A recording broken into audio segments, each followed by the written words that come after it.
आज की वीडियो में देखेंगे कि कंट्रोल वाल्व काम कैसे करता है। जैसा कि देख रहे हैं मेरे पास एक फिगर है, उस फिगर के माध्यम से मैं आपको बताऊंगा, कॉन्सेप्ट क्लियर कर दूंगा कि कैसे कंट्रोल वाल्व काम करता है। बस आपसे रिक्वेस्ट है कि वीडियो के लास्ट तक बने रहिए, कॉन्सेप्ट क्लियर करना आप मुझ पर छोड़ दें। तो इसको जानने से पहले दोस्तों, कंट्रोल वाल्व बेसिकली होता क्या है इन शॉर्ट में बताना चाहूंगा। तो कंट्रोल वाल्व को हम लोग यूज इसलिए करते हैं दोस्तों कि कंट्रोल द कंडीशंस, मतलब कंडीशन को कंट्रोल करे। वो कंडीशन हो सकता है कि फ्लो कंट्रोल करना है, प्रेशर करना है, टेम्परेचर करना है या लिक्विड लेवल को करना है। इन सब चीजों को कंट्रोल करने के लिए हमें क्या है कि वाल्व को ऑपरेट कराना होगा कंट्रोल रूम के कमांड से, जो पार्शियली होगा या फुल्ली ओपन क्लोज होगा, जिसकी वजह से हमारा कंडीशंस को कंट्रोल करेगा। तो ये हो गए दोस्तों कंट्रोल वाल्व। नेक्स्ट बात करते हैं दोस्तों, इसके में I2P कन्वर्टर भी यूज होते हैं। I2P कन्वर्टर के बारे में, तो I2P कन्वर्टर इट मींस दोस्तों current to pneumatic signal converter, जो हमारा काम करता है फ्लैपर और नोजल के मेथड पे, जिसका इनपुट हम 4 to 20 मिलियम्स देते हैं और आउटपुट में 3 to 15 psi निकलता है। नेक्स्ट बात कर लेते हैं दोस्तों कंट्रोल वाल्व जो है, इसके मेन जो पार्ट्स है उसके बारे में। तो जैसा कि आपको देख रहे हैं, ये दिख रहे हैं, ये जो वाला ये जो है दोस्तों, ये इसको बोलते हैं हम एक्चुएटर।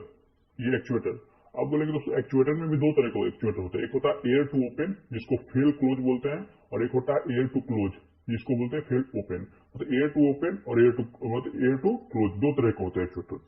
ये हो गया दोस्तों हमारा पोजिशनर, जो हमारा कंट्रोल वाल्व को मेन कंट्रोल करता है। इसको बोलते हैं दोस्तों स्टीम, जो हमारा वाल्व के पोजीशन में चेंजेस आता है, इसके अप एंड डाउन होने से ओपनिंग क्लोजिंग डिसाइड करता है ये। नेक्स्ट होता है दोस्तों ये बॉडी पार्ट है, इसको बोलते हैं वाल्व बॉडी। तो जो हमारा इसमें जो कोई भी मीडियम है हमारा, सपोज लिक्विड है, तो यहाँ से इन करेगा, यहाँ से आउट होगा, इसके ओपनिंग क्लोजिंग के बेस पे। अब समझते हैं दोस्तों कि ये काम कैसे करता है हमारा। इसको समझने से पहले दोस्तों हमको जानना होगा कि किसी भी कंट्रोल वाल्व को अगर हम ऑपरेट करते हैं, सपोज कंट्रोल हमको करना है, तो हम उसको कमांड कंट्रोल रूम से देते हैं। सपोज आपको किसी भी मान लीजिए कोई कंट्रोल वाल्व है जिसको आपको 0% पिलाना है, 0% लाना है, तो आप कंट्रोल रूम से, यहाँ पर हमने एक ब्लॉक डायग्राम बना चुका है दोस्तों, कंट्रोल रूम से आप HMI के थ्रू उसको 0% पे सेट करेंगे कंट्रोल वाल्व को। उस 0% हमारा जो सिग्नल है वो जाएगा PLC के प्रोसेसर में, प्रोसेसर से हमारा जाएगा EO मॉड्यूल में। EO मॉड्यूल जो होता है दोस्तों DAC कन्वर्टर होता है, डिजिटल टू एनालॉग कन्वर्टर। तो जो आप सिग्नल दिए वो 0% दिए हैं, तो डिजिटल से एनालॉग में कन्वर्ट करेगा, एनालॉग में कन्वर्ट करके उसको 1 वोल्ट जनरेट करेगा। अब 1 वोल्ट क्यों करेगा दोस्तों, क्योंकि जो हमारा कार्ड होता है PLC का, वो हमारा वोल्टेज को रीड करता है, तो उसके इक्विवेलेंट 0% के इक्विवेलेंट हमारा जो कार्ड है 1 वोल्ट जनरेट करा। उस 1 वोल्ट के रिस्पेक्ट में हमारा ये जो मॉड्यूल है वो हमारा 4 मिलियम्स जनरेट करा। उस 4 मिलियम्स को हमें I2P कन्वर्टर को जाता है, जो कि हम बताएं जैसे कि I2P कन्वर्टर का जो इनपुट है वो 4 to 20 मिलियम्स होता है और आउटपुट 3 to 15 psi। तो जो हमारा 4 मिलियन I2P कन्वर्टर में जाएगा, तो इसके अंदर हमारा जो फ्लैपर नोजल में चेंजेस आएगा मैग्नेटाइजेशन की वजह से, उससे हमारा एयर आउटपुट निकलेगा। तो जो एयर आउटपुट निकलेगा 4 मिलियन से, वो हमारा निकलेगा 3 psi। 3 psi हमारा जाएगा एक्चुएटर को, इस पोजीशन में एक्चुएटर को।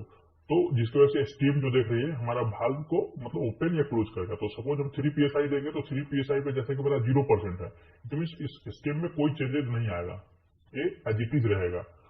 उस एज इट इज पोजिशन को हमारा यहाँ पे एक ट्रेवल सेंसर लगा रहता है दोस्तों, जो आपको इसके पोजीशन को बताएगा। ट्रेवल सेंसर सेंस करेगा, सेंस करने के बाद हमारा फिर से वो कमांड देगा हमारा AI मॉड्यूल के थ्रू, AI मॉड्यूल में, AI मॉड्यूल PLC के थ्रू।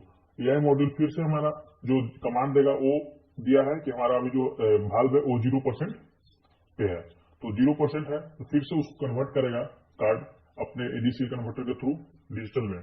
वो डिजिटल सिग्नल हमारा फिर से हमारा कंट्रोल रूम को प्रोसेसर के थ्रू हमारा आ जाएगा कि हमारा जो वाल्व है अभी 0% है।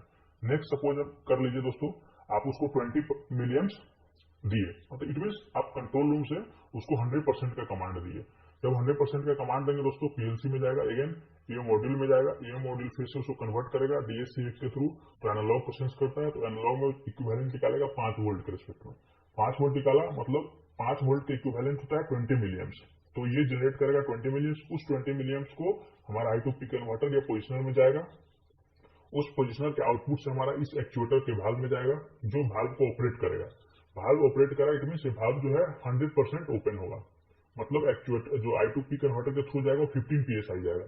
15 psi जाकर हमारे वाल्व को ऑपरेट करेगा ऑपरेट करने के बाद से फिर से अगेन ट्रेवल सेंसर होगा, ट्रेवल सेंसर उसको सेंस करेगा कि हमारा वाल्व अभी 100% ओपन है। उस 100% ओपन को फीडबैक मतलब एआई मॉड्यूल के थ्रू फिर से हमारा पीएलसी के थ्रू हमारा कंट्रोल रूम को सिग्नल देगा कि हमारा वाल्व जो अभी टोटली 100% ओपन है।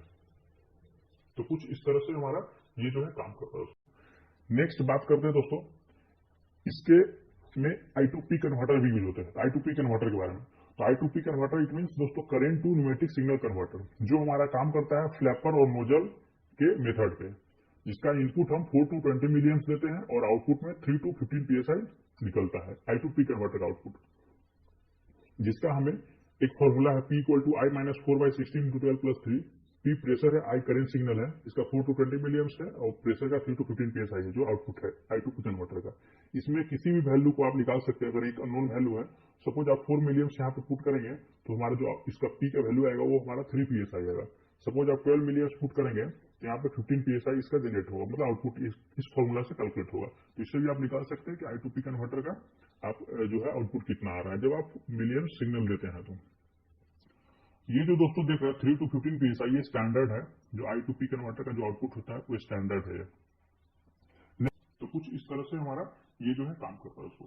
अब एक यहाँ पे दोस्तों क्वेश्चन बनता है कि ये जो हमारा वाल्व है ये 3 to 15 psi, सपोज ये बड़ा वाल्व है तो 3 to 15 psi को कैसे काम कर सकता है, क्योंकि ये 1 kg प्रेशर है, तो इतना बड़े वाल्व को कैसे ऑपरेट करेगा। तो इसमें आप हुकम ड्राइंग से मैं समझाना चाहूंगा दोस्तों। यहाँ पे एक पोजिशनर है, पोजिशनर का एक एयर सप्लाई, जो इंस्ट्रूमेंट एयर सप्लाई हो सकता है 8 kg है ये, और ये I2P कन्वर्टर है इस दोनों का जो आउटपुट है हमारा वो पोजिशनर में जाता है, और पोजिशनर का जो एयर सप्लाई है, पोजिशनर का आउटपुट और I2P कन्वर्टर का आउटपुट दोनों मिलकर हमारा एक्चुएटर को मतलब भाल्व को ऑपरेट करता है। तो होता है क्या दोस्तों, सपोज किसी भी भाल्व को सपोज मान लीजिए कि 5 kg प्रेशर पे ये नल पोजीशन पे रहेगा, इसमें वो 0% रहेगा। तो इसमें क्या है कि सपोज आप 9 psi आप दिए इसमें, तो I2P कन्वर्टर के थ्रू 9 psi जाएगा, तो 5 kg पहले से है जो कि इसको नल पोजीशन डिफाइन करता है, उसमें 9 psi ऐड होगा। उस दोनों आउटपुट जो हमारा दोनों मिलकर इस एक्चुएटर में जाएगा, उस एक्चुएटर को डिसाइड जो हमारा मेन जो करा 3 to 15 psi, it mean 9 psi अभी हम दिए हैं, तो 9 psi 5 kg में ऐड होगा, वो हमारा डिसाइड करेगा कि 50% वाल्व ओपन होगा। तो ये हमारा 50% वाल्व को ओपन करेगा दोस्तों। तो ये कुछ इस तरह से आजकल के जो दोस्तों स्मार्ट पोजिशनर आजकल आ गए हैं, उसमें क्या होता है दोस्तों कि पोजिशनर के अंदर में ही इनबिल्ट I2P कन्वर्टर होते हैं। तो उसमें क्या होता है, ओनली हम लोग एक एयर सप्लाई देते हैं, एयर सप्लाई के थ्रू इनबिल्ट जो है हमारा I2P कन्वर्टर से 3 to 15 psi जनरेट होता है, वो हमारा मेन जो इसके पोजिशनर का आउटपुट होता है उसमें ऐड होकर एक्चुएटर मतलब इस भाग को ऑपरेट करता है, और जिससे हमारा भाग जो है आपका परसेंटेज में जैसा कमांड देंगे कंट्रोल से उस हिसाब से आपका ये भाग कंट्रोल होगा। इसको दोस्तों मैं एक एनिमेशन वीडियो से भी दिखाऊंगा आपको इस वीडियो में।